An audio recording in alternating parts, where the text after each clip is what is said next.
Before we begin the film, don't forget to like the video, subscribe to the channel, and follow us on Facebook. You'll find the link in the description box. Our film today starts with a very blurry image, like a dream you can't quite piece together. We begin with Farha, a young woman who looks like a ghost, sitting next to a lifeless body, holding cold compresses and continuously placing them on her husband. This husband, who was once called Hamed, no longer exists. What remains is a wax figure, one that neither breathes nor feels, with eyes wide open, staring into the void. Farha now spends her days and nights praying, pleading with God.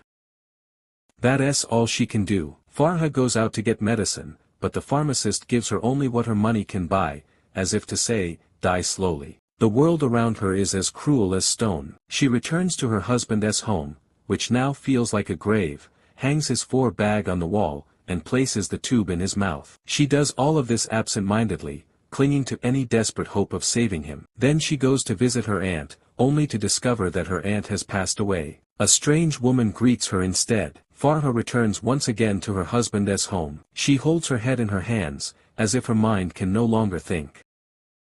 She begins talking to her stone-like husband, telling him that his mother and sisters abandoned him during his crisis and had encouraged him to go to war just to get money. At the end of the day, we see her lighting a lamp. In the morning, Farha is busy with house chores while her daughters enter the room and begin playing with the tube as if it were a toy. Terrified, Farha rushes in and checks her husband's pulse. It's not a real pulse, but rather the echo of death, yet she is relieved that he is still alive. She looks at the bullet wound in his neck and sees a pain that will never end. Suddenly, the sound of gunfire erupts from all directions. She and her daughters flee, running from death, hiding underground like rats. After a while, Farha runs back to check on her husband, but the gunfire returns, forcing her to flee once again. Hours later, when things calm down, she returns to his side and thanks God he wasn't hit by a bullet. But then, masked men break into the house, and Farha hides quickly. When she comes out to check on him, she hears a woman screaming.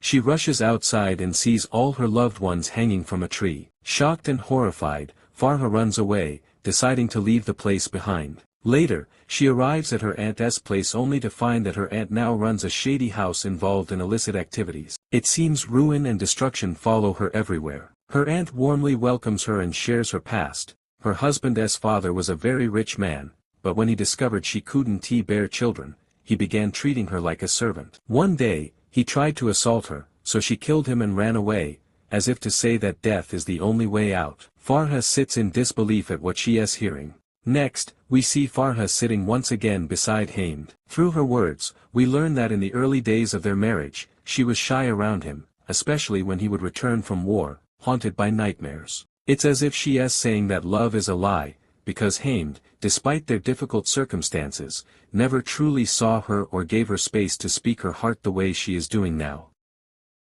Farha speaks about her father, who never cared for her or her sisters. His entire attention was devoted to the birds he raised, especially quails, because he used them for gambling. Her father suffered from some syndrome and used to beat his children over the smallest thing. For him, cruelty was the norm. One day, he won a large sum from gambling, but instead of using it wisely, he bought rare birds, thinking he'd win again. In the end, he lost everything, as if to say, it's all pointless. He then decided to pay off his debts by selling his daughters. He sold the eldest, then the middle one, both to old men. But Farha refused to be sold like her sisters.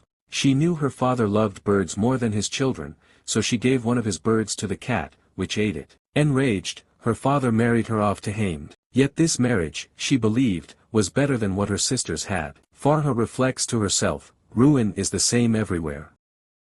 She returns to the present, puzzled at how she could share all this with her husband now, while in the past she was so distant from him. Suddenly, she decides to remove the tube, effectively ending his life. She consoles herself, saying she did it to relieve him of his suffering, as if death was the only solution. Then she walks out in deep hesitation, unsure if what she did was right or wrong. Should she have let him die this way, or kept him alive? She goes to her aunt and says it's all her fault, blaming herself from the very beginning. Through her words, we learn she once did something her husband never knew. She asks her aunt if she could confess it to him and hopes he can forgive her, as if she knows her sin may be unforgivable. Her aunt replies, that reminds me of the magic stone. Then she tells her that her father used to give her a stone from a faraway land. People would speak to it, confessing their secrets they could never say aloud, even if it would destroy them. They would tell the stone everything, because it hears all and never reveals anything.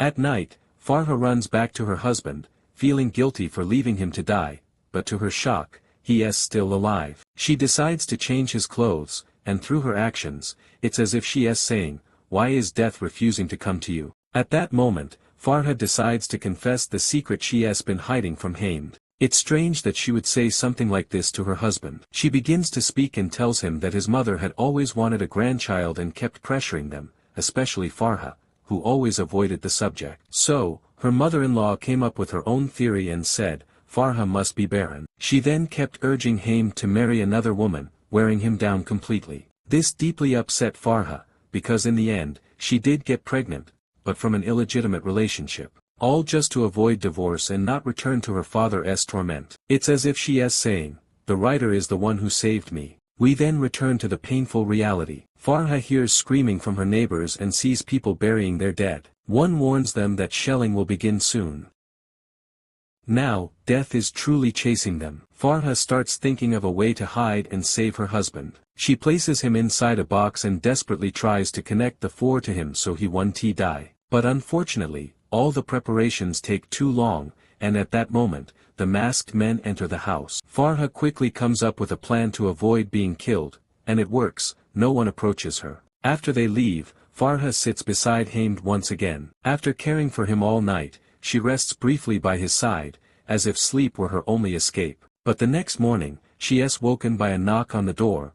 One of the masked men returns and hands her money. She refuses it in shock, but he leaves the money and walks away. Farha is left frightened, with money scattered around her, and she feels as if this money is a curse. The next day, Farha realizes she truly needs the money, so she decides to take it all. She plans to visit her aunt, supposedly to check on her, but in reality, it's because she sees no other safe place to go.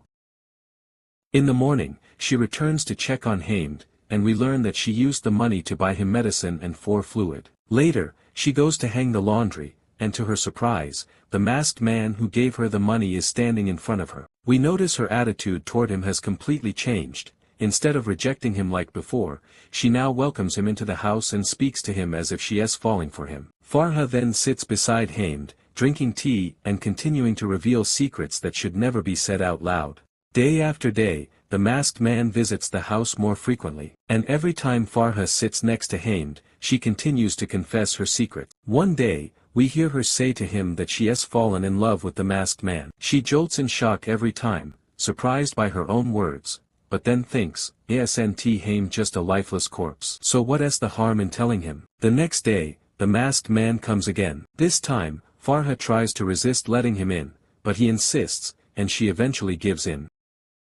She then enters the room angrily, upset with herself, though she doesn't understand why she is acting this way. She looks out the window and sees that the masked man has brought her some gift. When she opens them, she finds food and a necklace, and a big smile appears on her face. Farha goes to the mirror, admires her beauty, adjusts her hair, and then returns to sit next to Hamd. As if the same scene is repeating itself, she now confesses the darkest secret of all, that she once wanted to kill her first child. Then she adds, wasn't he never your son to begin with? He was the son of. And she names the neighbor who fathered the child. While she is speaking, we see Hamd slowly regaining consciousness, something she doesn't notice at first. But when she realizes, she tries to move closer to him, and Hamd, with all his strength, tries to kill her in revenge for all the disasters he heard from his wife. And indeed, he succeeds. And that is the end of today's film. If you enjoyed the film, don't forget to like the video, subscribe to the channel, and turn on the notification bell so you don't miss anything new we post.